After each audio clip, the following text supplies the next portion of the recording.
Within Key, we're also doing a next generation leader training course, like an internal Ah, one. right, okay.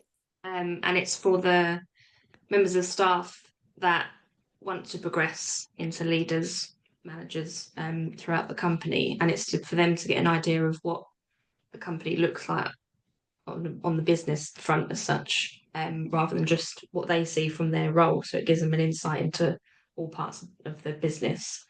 But for me, I'll be sitting in when they do their tasks. I'll be the one observing.